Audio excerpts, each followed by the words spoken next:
Assalamualaikum, everyone. Also, you will be fine. I am your host Hafiz Umar. One time again with you. So today our topic is also too much important. As you know कि Chinese government ने और Chinese embassy Pakistan में जो है उन्होंने officially announce कर दिया है कि स्टूडेंट अपना इजीली वीज़ा इनके गेन कर सकते हैं, ठीक है, अपना वीज़ा लगवा सकते हैं, ठीक है। तो उसके लिए जो रिक्वायर्ड डॉक्यूमेंट्स हैं तो इंशाल्लाह आज उस पे बात होगी, ठीक है, कि कौन कौन से डॉक्यूमेंट जो रिक्वायर्ड हैं, ठीक है। और बिलखसूस उन डॉक्यूमेंट्स की बात होगी कि जो हमने अपने IBCC, अपने बोर्ड्स और मुफा मीन टू से मिनिस्ट्री ऑफ फॉरेन अफेयर से अटेस्ट करवाने हैं। तो बात करते हैं कि सबसे पहले कौन से डॉक्यूमेंट हमने वेरिफिकेशन करवानी है, ठीक है, और किस किस जगह से करवानी है। तो सबसे पहले हमें अपने बोर्ड से करवानी है। हमारा जो भी बोर्ड हो, लाहौर बोर्ड हो, साइबर बोर्ड हो, गुजरावाला बोर्ड हो, मुल्तान बोर्ड हो, हमारा जो सा बोर्ड होगा हमने उनसे अपने डॉक्यूमेंट्स की वेरिफिकेशन करवानी है, ठीक है, लाइक मैट्रिक एंड FSC, ठीक है। तो फर्स्ट ऑफ ऑल मैं आपको ये बता दूं कि बोर्ड जो होता है उसकी वेरिफिकेशन के लिए फ़ी होती है, ठीक है, और चलान फॉर्म होता है जो हमें बैंक में पे करना पड़ता है, ठीक है। तो आई थिंक 1900 होती है उसकी फ़ी, ठीक है। चलान फॉर्म हमने बैंक में पे करना होता है 1900, ठीक है। तो ये आपकी होती है फर्स्ट ऑफ ऑल बोर्ड की, ठीक है, जो हमने पे करनी होती है। डॉक्यूमेंट की वेरिफिकेशन के लिए पर डॉक्यूमेंट पर इनके सर्टिफिकेट हमने 1900 हमने पे करना है बोर्ड को, ठीक है। तो उसके बाद बारी आ जाती है जी IBCC की, ठीक है।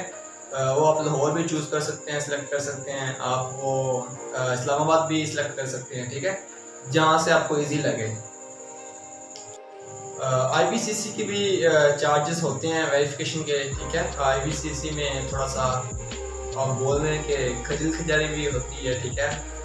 मीन टू से कि काफ़ी इनके स्टूडेंट्स आए होते हैं, ठीक है, तो काफ़ी रश होता है, ठीक है, IBCC में। तो इस IBCC का चार्जेस जो होते हैं वो ये होते हैं कि वो 1200 यानी कि ओरिजिनल सर्टिफिकेट के पर सर्टिफिकेट ले रही है, ठीक है, वेरिफिकेशन के लिए। और साथ में अगर आपने कोई कॉपी वगैरह करवानी है तो 600 आपका उसका होगा, ठीक है, पर कॉपी, और 1200 आपका पर सर्टिफिकेट होगा। तो हमारे पास दो होते हैं, FSC और मैट्रिक के, ठीक है। तो इसका आप टोटल कर लें कितना होगा। तो उसके बाद आ जाती है मेन चीज़ जो है मुफा, मिनिस्ट्री ऑफ फॉरेन अफेयर, जहाँ से हमने अपने डॉक्यूमेंट की वेरिफिकेशन करवानी होती है, ठीक है। और अगर आप MBBS के स्टूडेंट हैं, अगर आप फर्स्ट टाइम जा रहे हैं वीज़ा लगवाने के लिए, ठीक है, वीज़ा के लिए अपने फर्स्ट टाइम अप्लाई किया है, तो आपको पुलिस का क्लियरेंस सर्टिफिकेट भी वेरिफिकेशन करवानी होगी मुफा से, उसकी मिनिस्ट्री ऑफ फॉरेन अफेयर। अब वो साइबर आप लाहौर से भी करवा सकते हैं और आप इस्लामाबाद से भी करवा सकते हैं, ठीक है। तो ये आप पे डिपेंड करता है। तो अगर आप लाहौर जाते हैं तो थोड़ा सा दिल थाम के जाइएगा, क्योंकि लाइनें लगी होती हैं लाहौर में, ठीक है। अगर आप जाते हैं लाहौर में तो मैं तो आपको यही बताऊंगा, यही आपको सजेस्ट करूंगा कि सुबह आप 5 या 6 बजे जाइएगा, ताकि आपकी लाइन जल्दी आपकी बारी आ सके और आप इंटर हो जाएं अंदर। तो उसके बाद टिकट लेनी होती है, ठीक है, अंदर जाके। तो उसके बाद आपने देने होते हैं डॉक्यूमेंट, तो 2-3 घंटे के बाद वो आपको रिटर्न कर देते हैं वेरिफिकेशन करके। तो उसमें मुफा के चार्जेस वगैरह तो कोई नहीं होते, लेकिन टिकट के लिए आपसे वो आई थिंक 100 या 120 इतने ले लेते हैं। तो अगर आप MPhil या PhD वगैरह के लिए वीज़ा के लिए अप्लाई करना चाह रहे हैं, स्टूडेंट वीज़ा, तो उसके लिए आपके पास अपने BSc या BS या MSc या MPhil की जितनी भी इनके सर्टिफिकेट हैं वो आपके HEC से वेरीफाइड हों, ठीक है। तो ये वीज़ा के लिए मोस्ट इम्पोर्टेंट चीज़ें हैं। और अब बात करते हैं कि एम्बेसी जो GRE ऑफ इस्लामाबाद है, ठीक है, चाइनीज़ एम्बेसी पाकिस्तान, ठीक है, और वो वीज़ा के लिए कौन कौन से डॉक्यूमेंट रिक्वायर्ड कर रहा है, ठीक है। सबसे पहले तो आपके पास अपॉइंटमेंट लेटर होना चाहिए उनका, ठीक है। अपॉइंटमेंट लेटर होगा तो देन, ठीक है, उसके बाद आपके पास एप्लीकेशन होनी चाहिए, एप्लीकेशन फॉर्म, ठीक है, वीज़ा का, ठीक है, एप्लीकेशन फॉर्म हो। तो उसके साथ साथ आपके पास आपकी जो डिग्री हैं, मैट्रिक FSC, ठीक है, अगर आप MBBS करने जा रहे हैं, और अगर PhD या MPhil है तो BS या MSc, जो भी आपके सर्टिफिकेट हैं वो आपके पास होने चाहिए, वेरीफाइड होने चाहिए बोर्ड से। सेकंड थिंग IBCC, ठीक है, और अगर के BS वगैरह के हैं तो HGC से, और उसके बाद मुफा से, ठीक है। तो उसके साथ साथ आपके पास होना चाहिए पुलिस क्लियरेंस सर्टिफिकेट, ठीक है, पुलिस क्लियरेंस सर्टिफिकेट, और मुफा से ये वेरीफाइड हो, ठीक है, मिनिस्ट्री ऑफ फॉरेन अफेयर्स से आपका पुलिस क्लियरेंस सर्टिफिकेट वेरीफाइड हो, ठीक है। तो उसके बाद आती है बारी बैंक स्टेटमेंट की।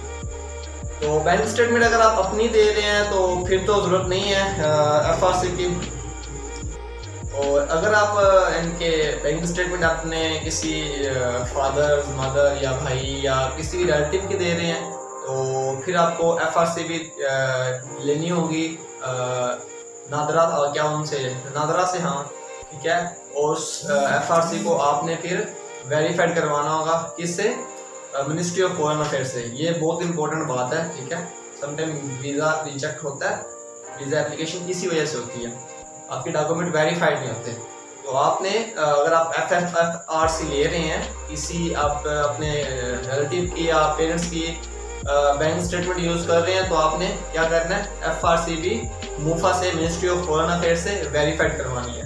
तो उसके बाद एफिडेविट आ जाता है सपोर्ट का, कि आपको सपोर्ट कौन कर रहा है, ठीक है। मीन टू से कि अगर आप किसी दूसरे की, किसी पेरेंट्स की ले रहे हैं, पेरेंट्स की या रिलेटिव की बैंक स्टेटमेंट, तो वही आपका एफिडेविट होगा सपोर्ट का, ठीक है, वही आपको सपोर्ट कर रहा होगा। तो उसके बाद आ जाता है आपका टेस्ट, फिजिकल एग्जामिनेशन टेस्ट, ठीक है। वो आपको एक चेकलिस्ट होती है, उसमें सब कुछ दिया होता है कि आपने कौन कौन से टेस्ट करवाने हैं, ठीक है, वो लेके जाने होते हैं, रिपोर्ट्स उनके, ठीक है। और बाद में आ जाता है कि आपके पास मेन जो चीज़ें हैं वो ये है कि JW 202 फॉर्म, ठीक है, 201 202 JW फॉर्म, ओरिजिनल फॉर्म पे, ठीक है। अगर आप फर्स्ट टाइम जा रहे हैं, फ्रेशर हैं, तो आपको ओरिजिनल चाहिए, ठीक है, मैक्सिमम यही प्रेफर किया जा रहा है। और साथ में आपको NOC ओरिजिनल, ठीक है, original certificate copy, sometime I think Islamabad वाले नहीं ले रहे, ना ही लाहौर वाले ले रहे, और अभी स्टार्ट कर दी हैं, सुनने में आ रहा है कि अभी कॉपीज भी एक्सेप्ट कर रहे हैं। लेकिन अगर आप ओरिजिनल ले रहे हैं तो बेस्ट है, ठीक है, NOC और JW फॉर्म। और साथ में अगर आप फ्रेशर हैं, अगर आप फर्स्ट टाइम जाना के लिए अप्लाई कर रहे हैं तो आपके पास आपका एडमिशन लेटर, ऑफर लेटर भी हो यूनिवर्सिटी की तरफ से, जो फर्स्ट टाइम आता है आपके, प्री एडमिशन लेटर जिसको बोलते हैं, ठीक है। और साथ में आपका पासपोर्ट की कॉपीज हो, ठीक है, पासपोर्ट हो, ठीक है, और आपके पास वाइट बैकग्राउंड में आपकी 2 से 3 पिक्स हो वाइट बैकग्राउंड में, ठीक है। और साथ में आपका वैक्सीनेशन कार्ड हो, सर्टिफिकेट हो, और आपको मिनिमम 2 डोज वैक्सीनेशन की, और अगर मैक्सिमम की जाए तो आपको बूस्टर डोज भी लगी हुई हो, ठीक है। तो ये आई थिंक ऑलमोस्ट चेकलिस्ट थी, जिसके बेस पे हमें वीज़ा के लिए डॉक्यूमेंट रिक्वायर्ड्स हैं और उनकी वेरिफिकेशन, ठीक है। तो नेक्स्ट वीडियो तक अपने होस्ट हाफिज उमर को इजाज़त दीजिएगा। अल्लाह हाफिज़।